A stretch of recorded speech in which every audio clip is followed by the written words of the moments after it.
यदि आप इस चैनल पर पहली बार विजिट कर रहे हैं तो इसी तरीके की वीडियो पाने के लिए आप इस चैनल को सब्सक्राइब कर लें और बेल आइकन प्रेस कर दें ताकि नई वीडियो की नोटिफिकेशन आप तक पहुंच। आज हम लोग इस वीडियो में क्वेश्चन नंबर 59 से और क्वेश्चन नंबर आपका दिया हुआ है 77 तक हम लोग सॉल्व करेंगे इसमें। और इसके पहले की वीडियो में हम लोग क्वेश्चन नंबर 1 से क्वेश्चन नंबर 58 तक सॉल्व कर चुके हैं। ये हमारा DGT 2016 मैथ का बुकलेट नंबर C से क्वेश्चन लिए गए हैं। अगर आपके पास की दूसरा बुकलेट है A, B या D बुकलेट है तो आप उससे इस क्वेश्चन को मिलान कर सकते हैं। क्वेश्चन नंबर 59 है, यदि 2x - y = 5 तो 2x - 3 का होल क्यूब माइनस y + 2 का होल क्यूब बराबर होगा 0, 25, 40, 125 किसके बराबर होगा ये। तो यहाँ देखते हैं हमें एक फार्मूला पता है a³ - b³ का। तो यहाँ पे हम जल्दी से फार्मूला कर लेते हैं a³ - b³ का a - b a² + b² + ab formula लगा देंगे। फार्मूला लगाने के बाद में ये आपका देखिए यहाँ क्या मिलेगा 2x - y 3 - 3 - 2 - 5 हो जाएगा। तो 2x - y - 5 ये बनेगा। बाकी इसको मुझे सिंप्लीफाई करने की जरूरत ही नहीं है क्योंकि इसमें दिया है 2x - y = 5। अगर हम 2x - y की जगह पर अगर 5 लिखेंगे 5 - 5 आपका 0 हो जाएगा। 0 से इसको मल्टीप्लाई करेंगे तो 0 का इस तरीके से हमारा जो विकल्प होगा वो ये हमारा सही होगा। आते हैं क्वेश्चन नंबर 60 पे। वक्र y = 4 - x² तथा y = x² के बीच का प्रच्छेदन कोण क्या होगा। 4 ऑप्शन इसके दिए हुए हैं। तो आप जानते हैं प्रच्छेदन कोण कैसे निकालते हैं। अगर वक्र दिया रहता है तो प्रच्छेदन कोण कैसे निकालते हैं, इसमें अवकलन कर लेते हैं इसका जब हमने अवकलन किया पहले का तो ddx(y) हो गया आपका -2x, इसको हमने m1 मान लिया। दूसरे का हमने अवकलन किया ddx(y) किया तो 2x m2 हो गया आपका। m1 बराबर -2√2 और m2 बराबर 2√2 हो गया। कैसे ये हमने प्राप्त किया है, क्योंकि दोनों समीकरण को दोनों वक्रों को हमने हल किया। यहाँ से x का मान मुझे +-√2 मिला है, हमने केवल +√2 को लिया है, दूसरा हमने छोड़ रखा है। इस तरीके से यहाँ पे देखिए -2x है तो -2√2 हो गया और ये आपका x दिया हुआ तो √2 यहाँ लिख दिया तो 2 ये हो गया। थीटा बराबर आप जानते हैं थीटा बराबर दोनों के कोण होता है। थीटा बराबर tan - m1 और डिफरेंस m2/1 + m1 m2 होता है। मॉड में लिखेंगे यहाँ पे tan इनवर्स मॉड में, तो यहाँ पे आपका m1 - m2/1 + m1 m2 बनेगा। थोड़ा सा कैलकुलेशन करेंगे तो -4√3 4√2/1 - 8 होगा क्योंकि आपका 2 दूनी 4 4 √2 हो जाएगा 2 तो 4 दूनी 8 -8 होगा। एक में से बाहर निकलेंगे -7 बचेगा, माइनस कैंसिल होगा 4√2/7 हो जाएगा। इस तरीके से आपका विकल्प ये इसका सही होगा। अगला क्वेश्चन देखते हैं, क्वेश्चन नंबर 61 देखते हैं। आप y² = x और x² = y से घिरे छेद का क्षेत्रफल क्या होगा। 4 विकल्प इसके दिए हुए हैं।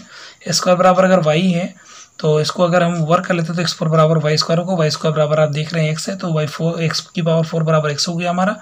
x इधर लाएंगे तो x⁴ - x बराबर 0 होगा। x यहाँ कॉमन कर लेंगे तो x x⁴ - 1 = 0। x का मान 0 मिलेगा, 1 मिलेगा तो y का मान भी 0 और 1 मिलेगा क्योंकि रख करके यहाँ पर देखेंगे प्रच्छेद बिंदु आपका 0 0 और 1 1 मिल जाएगा। अब इष्ट क्षेत्रफल की बात कर लें, यहाँ पे देखिए दो ये बनते हैं, ये आपका y² 4x के फॉर्म में है, ये आपका x² = 4ay के फॉर्म में है। इसका लिमिट कहाँ से कहाँ तक होगी तो 0 से लेकर के 1 तक लिमिट ली जाएगी। y1 - y2 ये आप जानते हैं निश्चित समाकलन के सरल प्रयोग का क्वेश्चन ही दिया हुआ है। तो y1 हमने अगर इसको माना है तो ये आपका √x हो जाएगा और ये आपका x² दिया हुआ है। तो √x - x² का जब समाकलन करते हैं, समाकलन करेंगे और वैल्यू रख लेंगे यहाँ पे और इसका थोड़ा सा सॉल्व करेंगे तो 1/3 मिल जाएगा। क्वेश्चन नंबर हम देख लेते हैं 62 हमारा क्वेश्चन क्या है। तो ddx tan cos inverse x का होल पावर 2 यहाँ बराबर दिया हुआ है। देखिए हमें कैसे इसको सॉल्व करना होगा। अब ये tan है और एक cos इनवर्स x है। अब इसको cos इनवर्स x को भी हम अगर tan इनवर्स में बना लेते हैं तो ये हमारा हट जाएगा, उसके बाद अवकलन हम कर लेंगे। तो देखिए किस तरीके से cos इनवर्स x का मतलब होता है आपका यहाँ पे देखिए cos में होता है आधार बटे कर्ण। तो आधार आपका x है, 1 आपका ऐसे फार्मूला याद करने की जरूरत नहीं है। आधार और आपका कर्ण हो गया x और 1, तो लंब जो होगा √1 - x² हो जाएगा, नहीं कर्ण² - आधार² होगा। तो tan में क्या होता है, tan इनवर्स आपका लंब बटे आधार, तो लंब बटे आधार हमने लिख लिया यहाँ पे। tan और tan इनवर्स आपका हट गया, इस तरीके से इतना आया, इसका स्क्वायर मैंने किया, स्क्वायर करने पर रूट हट गया और यहाँ पे इसका स्क्वायर हो गया।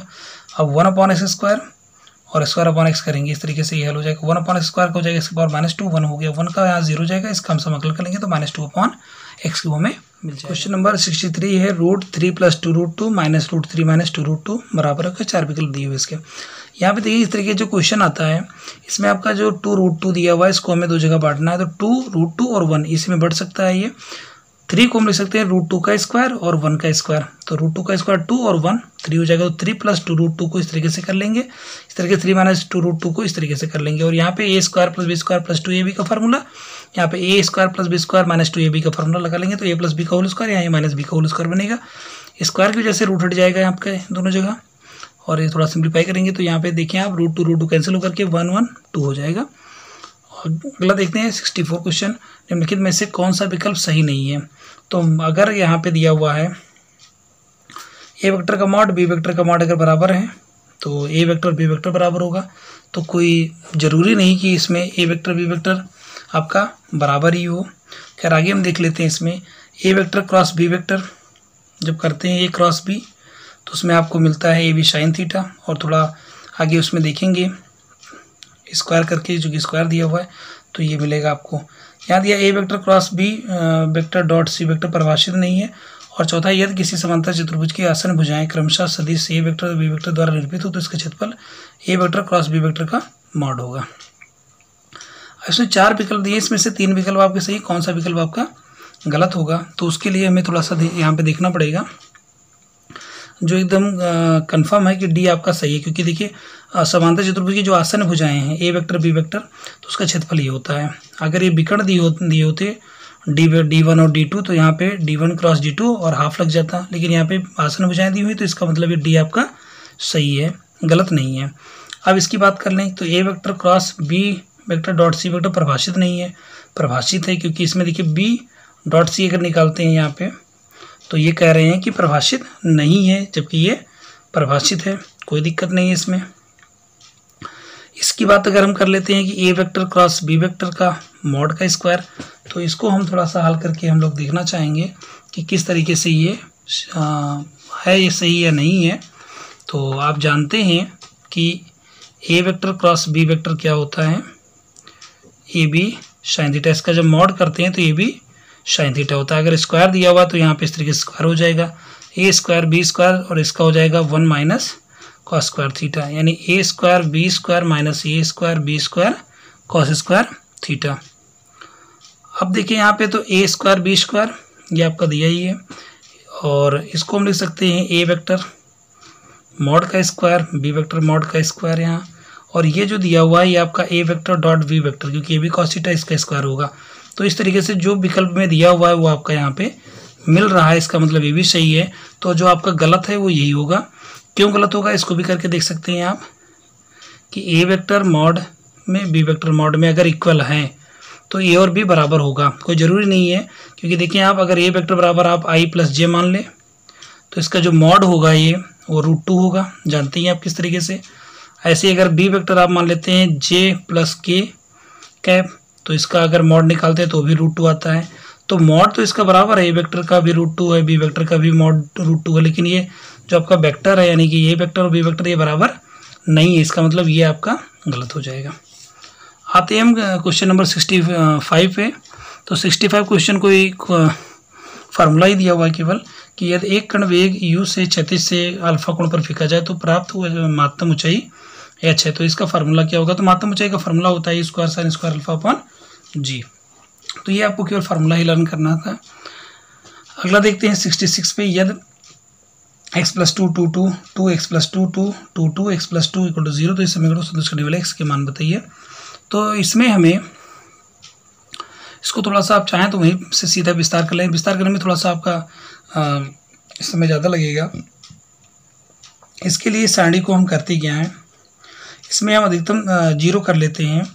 यहाँ देखिए C1 प्रॉपर्टी लगाते हैं, C1 - C2 और C2 को C2 - C3 कर लेते हैं। तो कुछ हद तक इसमें 2 0 मिल जाते हैं और पद जो है छोटे हो जाते हैं। इसके बाद इनका विस्तार कर लेते हैं और इस तरीके से यहाँ पे आप देख रहे हैं x² x + 6 = 0। तो x² दिया तो यानी कि x² = 0 तो x की वैल्यू 2 मिलेगी आपको 0 0 और x + 6 = 0 तो x = -6 मिलेगी। 3 वैल्यू इसकी होगी 0 0 क्योंकि 3 घात का समीकरण है। इस तरीके से विकल्प डी इसका सही हो जाए। क्वेश्चन नंबर आपका 67 है कि श्रेणी आपका सिग्मा n से 1 से इन्फिनिट तक n + 1/n की power whole power n + 1 minus n + 1/n whole power इसके दिए -n है। तो अपसारी है, परिमित दोलायमान है या अपरिमित दोलायमान है इसमें।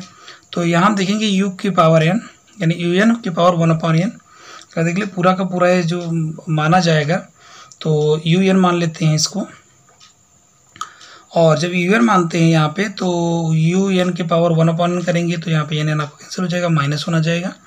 और limit n tends to infinite अगर करेंगे तो आप देख रहे हैं कि इसमें से हम कॉमन क्या कर सकते हैं। कॉमन हम कर सकते हैं n + 1/n की पावर -1 कर लें अगर कॉमन यहाँ से, तो क्योंकि जब n + 1/n निकालेंगे तो -1 दिया है तो -1 कॉमन हो जाएगा, इस तरीके से ये बचेगा आपका। और n/n को 1 कर लेंगे, 1/n दिया हुआ है इस तरीके से, यहाँ ऐसे इसको भी लिखेंगे। और ये आप देख ही रहे हैं कि लिमिट अगर n tends to infinite 1 + 1/n का होल पावर -1 है तो ये आपका हो जाता है 1 वैल्यू हो जाती है। और यहाँ पे चूँकि पावर n दिया हुआ तो ये आपका फार्मूला ही होता है ई -1 का होल पावर -1, तो ये आपका हो जाएगा 1/e-1 जो कि 1 से छोटा है। जब 1 से छोटा है तो इसका मतलब ये u n आपका अपसारी होगा। विकल्प बी आपका सही, अगर 1 से बड़ा होता तो ये अपसारी हो जाता। अगला क्वेश्चन देखते हैं 68 है, 10 का स्क्वायर, 11 का स्क्वायर, 12 का स्क्वायर, ये सब जोड़कर 19 का स्क्वायर तक जोड़ करके बताना कितना होगा। तो इसमें करते हैं क्या, कुछ लोग कि इसका 10 का स्क्वायर निकालते हैं 100 होगा, 11 का स्क्वायर 120, 12 का हो जाएगा 144, इस तरीके से पूरा करके जोड़ेंगे तो लगेगा। लेकिन इसका फार्मूला लगा करके काफ़ी इसको आसानी से छोटे में कर सकते हैं। ये देखिए यहाँ पे 19 तक दिया हुआ तो इसमें 10 से शुरू किया 19 तक गया है, तो 1 इसका स्क्वायर, 2 का, 3 का, 4 का, 5 का स्क्वायर करके 19 तक ले जाएंगे। और उसमें से हमने एक्स्ट्रा क्या लिख रखा है, हमने लिख रखा है 1 से 9 तक, तो 1 से 9 तक हम स्क्वायर करके घटा लेते हैं यहाँ पे। अब इसका फार्मूला जानते हैं sigma n square n + 1 2n + 1/6, ये फार्मूला ही होता है। लगाएंगे फार्मूला यहाँ पे और इस तरीके से कैलकुलेशन करेंगे तो 2185 आ जाएगा, काफ़ी आसानी से ये हल हो जाएगा। अब देखते हैं क्वेश्चन नंबर 69 हमारा दिया हुआ है, दो बलों P तथा Q का परिणामी बल R है। यदि Q को दुगना कर दें तो R दुगना हो जाता है। यदि Q को का विपरीत कर दिया जाए, Q को यानी उसकी दिशा बदल दी जाए तो R फिर भी दुगना हो जाता है। तब कौन सा संबंध सही होगा, इसमें 4 विकल्प दिए हैं।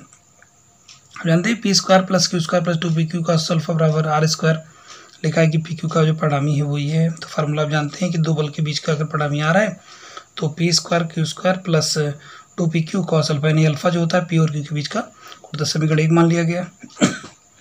अब अगला देखते हैं, इसमें Q को दुगना कर देते हैं। यहाँ Q दिया था उसको दुगना हमने किया तो R भी दुगना हो गया, या R की जगह 2R हो गया, तो इस तरीके से क्वेश्चन ये मिल गया। फिर दिया हुआ है कि इसकी दिशा के बदलते यानी जहाँ अल्फा है वहाँ 180 - अल्फा हो जाता है इस तरीके से, और ये भी डबल हो जाता है। तो इस तरीके से हमने तीसरा इक्वेशन प्राप्त कर लिया। तो समीकरण 1 और 2 से, अगर 1 और 2 से हम देखें, 1 और 3 से अगर हम देखते हैं, क्योंकि ये आपका जो दिया हुआ है -2PQ cos अल्फा, यहाँ पे 2PQ cos अल्फा है, तो इसको जब जोड़ेंगे तो हमें इक्वेशन मिल जाएगा। इक्वेशन नंबर हमारा 4 हो जाएगा।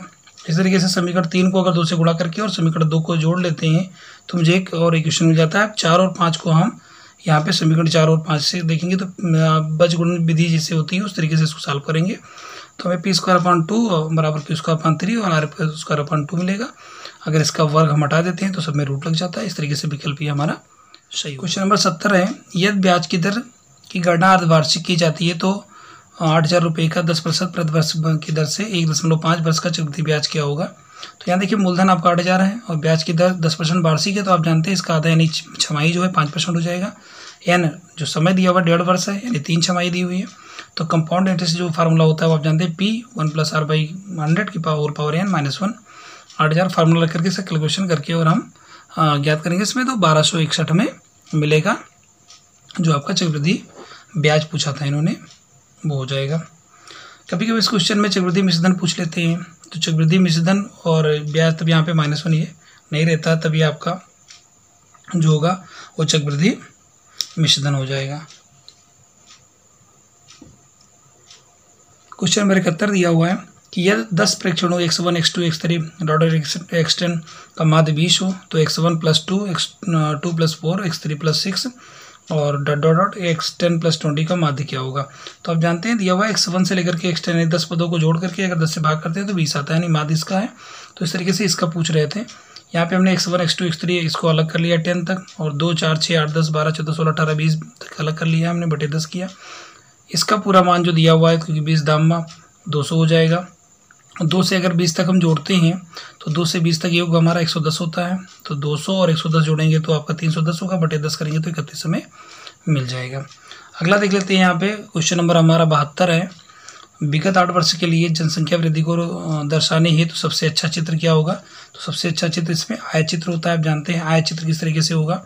इसमें बना लेते हैं स्तंभ की तरफ इस तरीके से कि पहले वर्ष में कितना, दूसरे में, तीसरे में। तो इसमें आपको 8 वर्ष के लिए जनसंख्या वृद्धि को दर्शाने के लिए सबसे अच्छा जो चित्र होगा वो आयत चित्र होगा। बी विकल्प इसका सही है।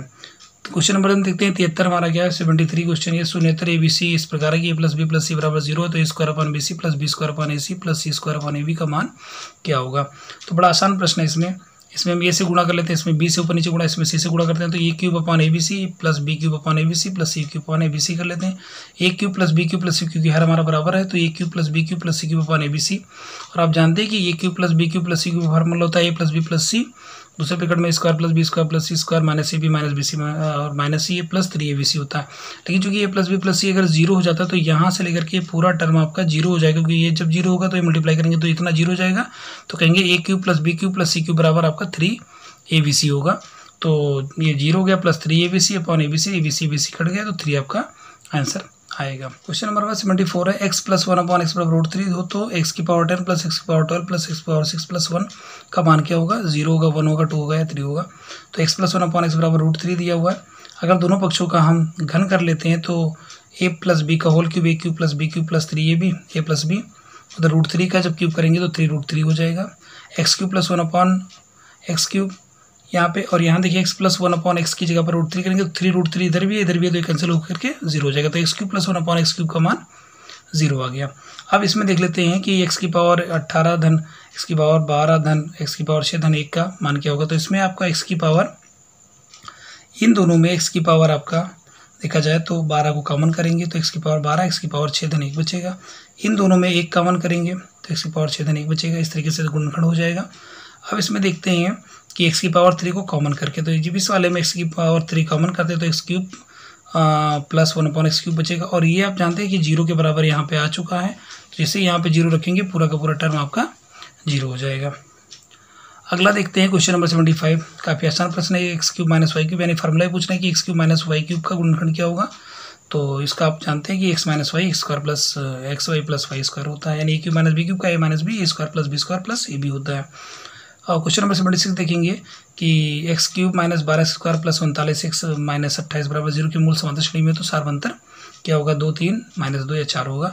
तो आप ये भी समझ रहे हैं इसमें कि जो समीकरण दिया 3 घात का समीकरण दिया तो इसके जो 3 मूल माने जाते हैं वो ये माइनस डी ए और ए प्लस डी माने जाते हैं। समांतर श्रेणी के अगर 3 पद मान्य होते हैं तो ये माइनस डी ए और ए प्लस डी माने जाते हैं। इसमें अगर मूलों का योगफल यानी एक एक मूलों का योगफल हम देखते हैं तो a minus D plus A plus D, तो यहाँ पे d आपका कैंसिल हो जाएगा, a 3 ये बनेगा। और आप जानते हैं 3 मूल में माइनस 1 की पावर एक ही बार में एक मूल लिया गया तो माइनस 1 की पावर 1 और 1 और 1 2। दूसरे पद का देखें, दूसरे पद का गुणांक माइनस 12 है बटे जो x की पावर 3 बड़े घात का जो गुणांक होगा 1 लिख लिया हमने, इसको कैलकुलेशन किया तो a का मान मुझे 4 मिल गया। अब तीनों मूलों को गुणा किया हमने, पहला मूल दूसरा तीसरा, तो गुणा किया हमने तो माइनस 1 की पावर 3 क्योंकि तीनों मूल को एक साथ में ले रहे हैं, 3 और 1 4, चौथा पद 1 2 3 चौथा पद आपका माइनस 28 है, माइनस 28 बटे सबसे बड़ी घात का जो गुणांक है 1 वो लिखा हमने, इसको कैलकुलेशन किया तो यहाँ पे मिला a की जगह पर 4 हमने रख करके d का मान प्राप्त किया। तो d का मान मुझे मिला है प्लस माइनस 3 मिला है। विकल्प में 3 मिल रहा है, इसका मतलब b विकल्प सही है। अगर विकल्प में प्लस माइनस 3 दिया होता, यानी एक विकल्प इसमें मान लीजिए कोई हटा करके प्लस माइनस 3 देता तो प्लस माइनस 3 लिखा जाता, ना कि ये लिखा जाता, क्योंकि दोनों उत्तर इसके सही हैं। अब हम देखते हैं आज के का लास्ट क्वेश्चन 77 क्वेश्चन हमारा क्या है कि यदि a बराबर cos h x hyperbolic x sine h x minus sine h x cos h, तो अनुरेख ए स्क्वायर मैंने टेस्ट का ए स्क्वायर का बताना क्या होगा। तो ए स्क्वायर पर निकाल लेंगे, इसका आव्यूह का गुणा कैसे करते हैं आप जानते हैं। तो मुझे टेस्ट में केवल हमें डायगोनल एलिमेंट देखना होता है, उनका जो सम होता है उसी पे बात करते हैं। तो मुझे केवल डायगोनल पर इसका मल्टीप्लाई हमें इस तरीके से चल के ऐसे चलना होता है। तो यहाँ पे हम करेंगे, देखिए इसका कॉस एच एक्स हो गया, cos square cos H square x हो गया, और इसका आप जब करेंगे इससे तो ये हो जाएगा। बाकी मुझे यहाँ से लिखने की कोई ज़रूरत नहीं है। फिर अगला हम देख लेते हैं, जब यहाँ पे जो मुझे लिखना है वो हम इसका और इसका कर लेते हैं तो इस तरीके से मुझे ये मिलता है। आप जानते हैं कि कॉस हाइपरबोलिक स्क्वायर एक्स और sine hyperbolic square x minus में अगर है तो उसका मान 1 होता है, यानी ये 1 और 1 यहाँ पे तो 1 1 लिखा, तो डायगोनल एलिमेंट को ऐड कर लेंगे तो 1 1 आपका 2 जाएगा, ये आपका टेस्ट हो जाएगा।